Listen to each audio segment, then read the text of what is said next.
ingin memberikan pencerahan kepada masyarakat banyak tentang fungsi kejaksaan di bidang perdata dan tata usaha negara yang diatur dalam Undang-Undang Kejaksaan Nomor 16 Tahun 2004. Fungsi kejaksaan di bidang perdata atau usaha negara itu diatur dalam pasal 30 ayat 2, yaitu kejaksaan dapat memberikan tugas dan kewenangan dalam bidang perdata atau usaha negara, yaitu memberikan penegakan hukum di bidang perdata atau usaha negara, memberikan bantuan hukum, memberikan pertimbangan hukum, memberikan pelayanan hukum, dan tindakan hukum lainnya.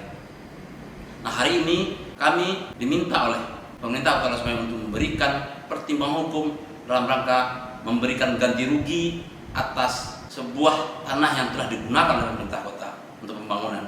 Pemberian ganti rugi itu diajukan oleh ahli waris yang bersangkutan.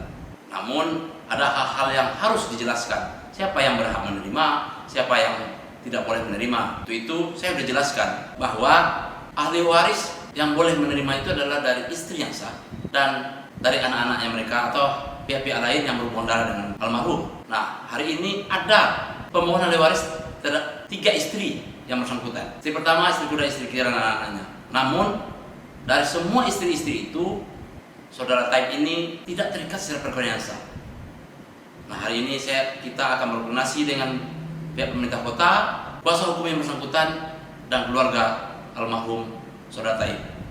Mudah-mudahan apa yang diberikan oleh kejaksaan memberikan pertimbangan hukum sehingga diberikan ganti rugi kepada yang berhak itu tidak melanggar aturan-aturan hukum yang berlaku.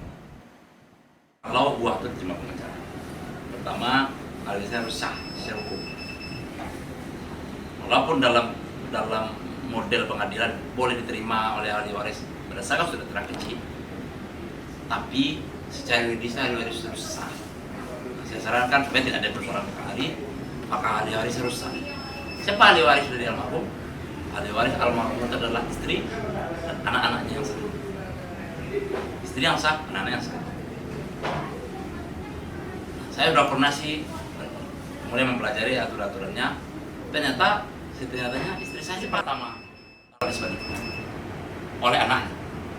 Artinya Pak, Bapak harus daftarkan ke pengadilan Mahkamah Syariah bahwa ibu menikah dengan almarhum. Daftarkan dulu. Setelah itu, bagaimana dengan istri kedua ketiga? Istri kedua ketiga tidak bisa datang karena adalah poligami yang tidak sah. Artinya apa? Setelah itu baru ajukan semua. Kalau memang merasa keberatan, nanti ahli warisnya istri kedua, istri ketiga merasa keberatan, ajukan semua. Setelah isbat istri pertama, ajukan dulu ke pengadilan. Siapa yang disahkan oleh pengadilan sebagai ahli warisnya?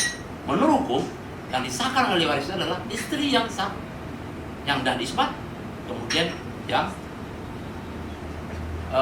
anaknya istri pertama.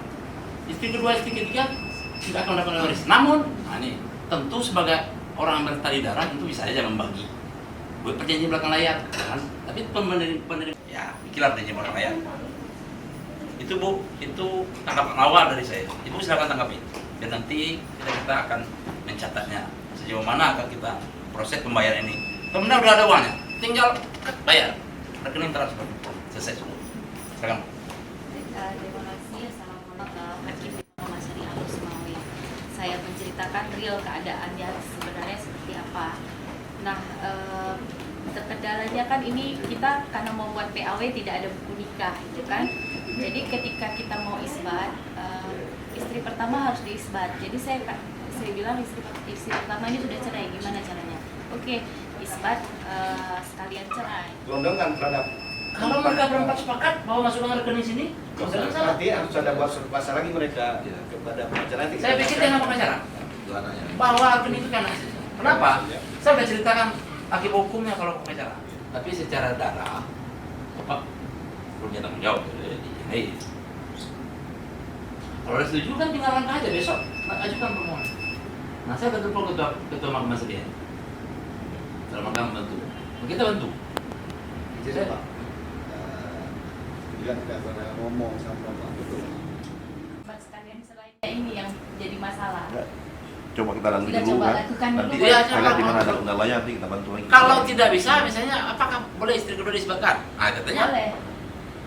Kata hakimnya boleh digugat istri pertamanya. Kalau istri pertama tidak keberatan terhadap perkawinan poligami itu, maka bisa diisbatkan. tidak keberatan namanya. Karena kan istri pertama menikah di bawah tahun 74 di mana KHI belum ada Pak. Iya. Artinya pernikahan pertama itu dianggap sah. Nah, ngapain 2 kali nanti kalau istri kedua mengisbatkan, istri pertama nggak sah artinya. Harusnya istri pertama aja disahkan. Kalau menurut saya, kalau hanya sekedar untuk mendapatkan lewat ini kan pihak istri pertama udah sedia itu. Iya, berarti kita maksudnya Kalau isbatnya urusannya isbat persoalan pengesahan saya silakan saja. Iya. Tapi urusannya kita kan mau ini untuk ini eksekusi pencairan ini segera ya. ini. Nah, yang memang saya tangkap mungkin gini Pak, menurut Kenapa kita lagi istri kedua, untuk Pak istri ketiga. Kalau saya nggak istri ketiga, benar kata Ketua Mahkamah saya ditolaknya. Nah, kita sudah ajukan biaya persidangannya. Speedometer kita udah tambah, BBM kita udah nambah, biaya yang udah nambah. Kenapa kita cari perkara? Kalau kan apa biaya ada uang. Nah, nanti sih uangnya berkurang lagi deh Pak. Kalau pengacara